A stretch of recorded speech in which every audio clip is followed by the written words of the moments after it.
Can video games be used for teaching literacy? Well, let's first define what we mean when we talk about video games. There are obviously games designed around teaching literacy skills, and if you watched my video where I talk about the sources I'm using for this project, there is evidence to suggest that educational video games are a very effective tool for literacy. What about the video games that most people buy and play for fun? Can those be used for teaching literacy? Well, one of my sources is a teacher describing him have his students play old text-based adventure games, do a group play of Myst where the teacher controls the games and the students collectively decide how to solve the puzzles, and discussing various games that they played to learn about storytelling. One problem, though, is that much of the time they aren't playing the games, and the ones that they do play aren't the type they'd buy at a storefront, like at GameStop or Steam. This is the gap that I want to focus on. The question I want to ask is, how can modern commercial video games be used for teaching literacy? I reached out to Professor Mark No at UTRGV to gather some information to answer this question. But first, we need to talk about what makes video games unique as a medium. Games provided an aspect of narrative that what we normally think of as literature or written narratives, or even TV or anime, don't provide, which is engagement. You can observe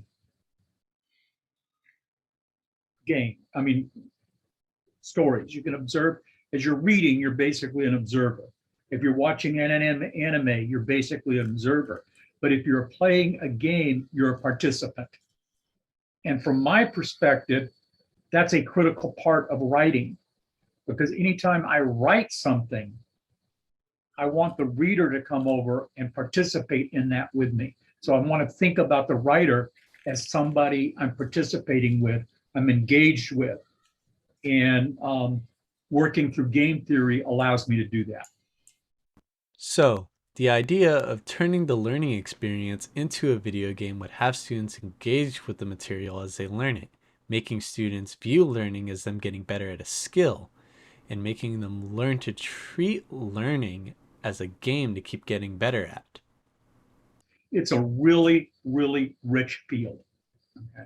Because it goes back before video games, right? There were people talking about game theory before video games were invented. They were talking about board games. They were talking about sports, and they were developing ideas that have since translated into video games.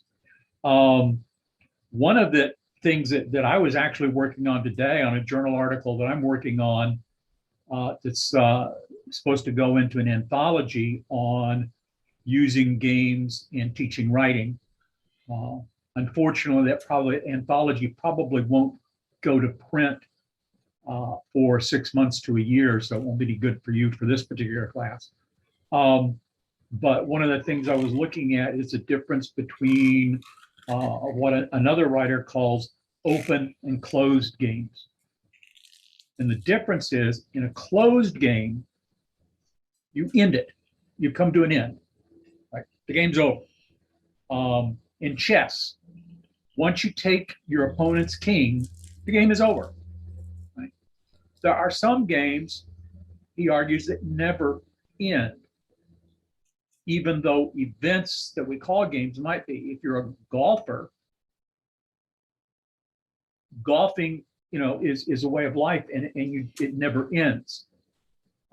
You're always looking forward to the next game. Now, most chess players think about chess that way, but most of the rest of us don't. We think about games as ending. Now, how does this apply to writing? Well, this class is going to be over in probably about 6 weeks, 5 weeks, something like that.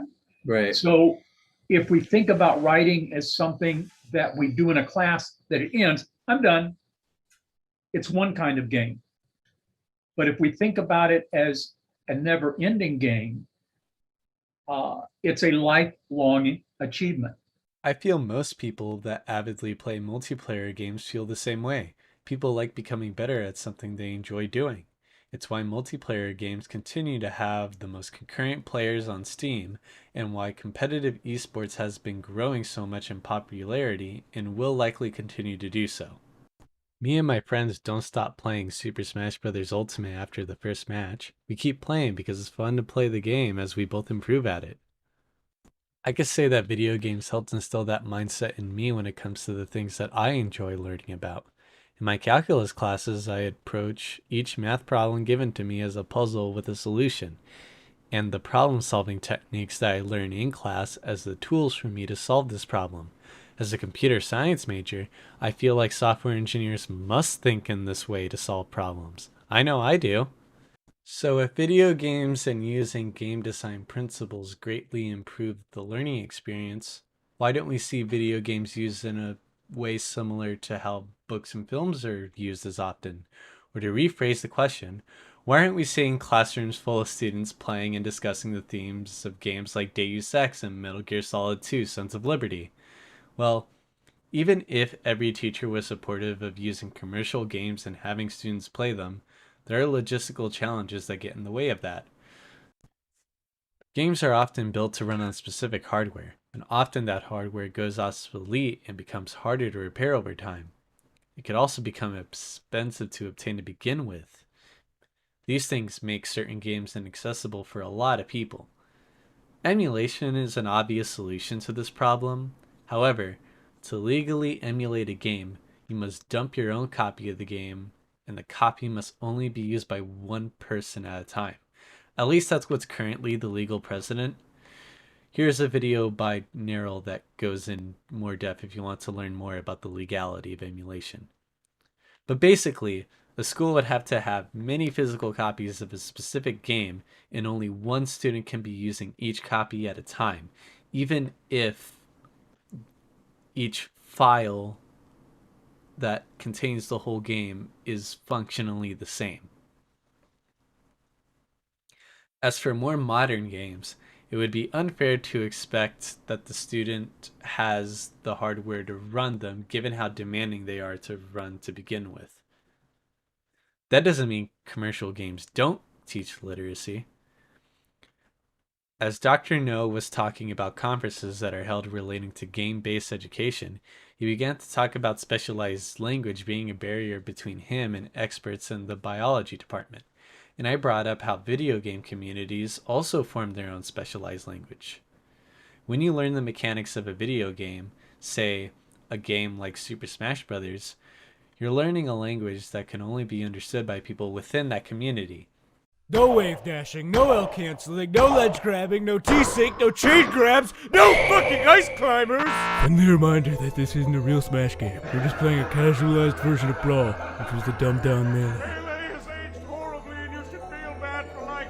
I agree, man. First time I got Smash 4 and tried it after having played Fox only on Final Destination for years in Melee, I was so disappointed. I couldn't do wop and skibbity uppity air slap into a wave dash cock nut sparkle nut. You aren't even allowed to spit shine a ledge cancel dick knob and twirly whirly dippity boppity boo 2 electric boogaloo. Fucking inexcusable. I really hope Sakurai dies so the series can see its full potential.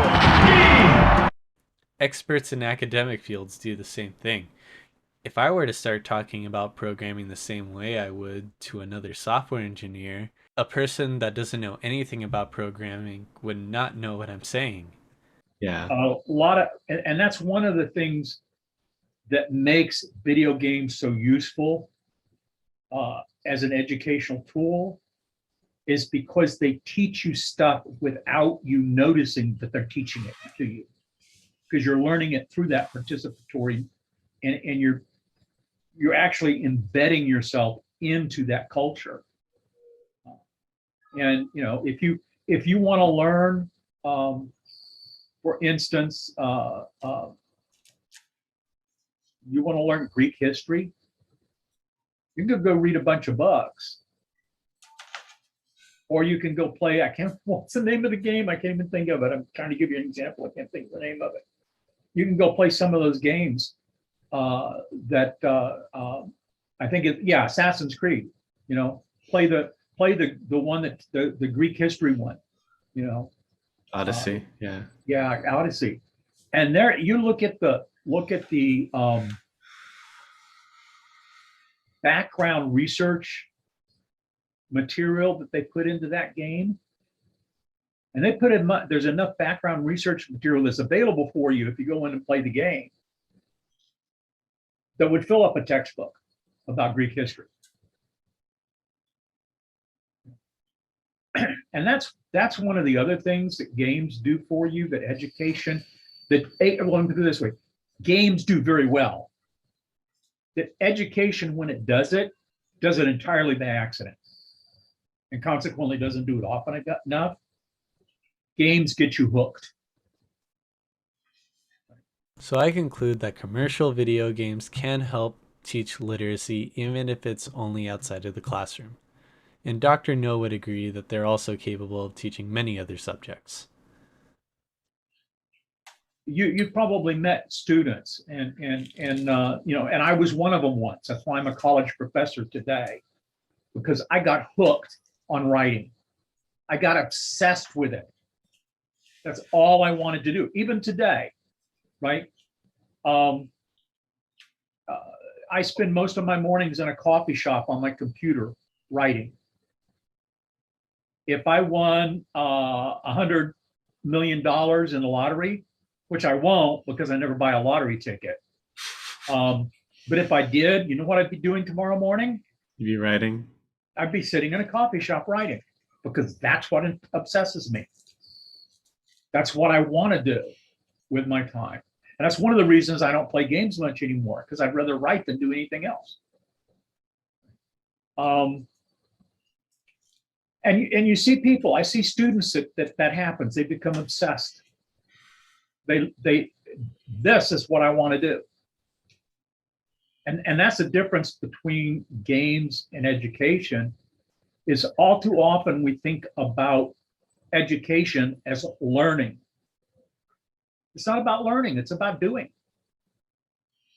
And games figured that out entirely by accident, because they were doing it, you know, they found out that if we do, I can remember when all those learning games came out, probably about the time your parents brought you that Build Your Own Adventure book. There were hundreds of games for kids that the kids never played, because they were about learning instead of about doing. And then the learning, you know, jumps on the cart and goes along with it all.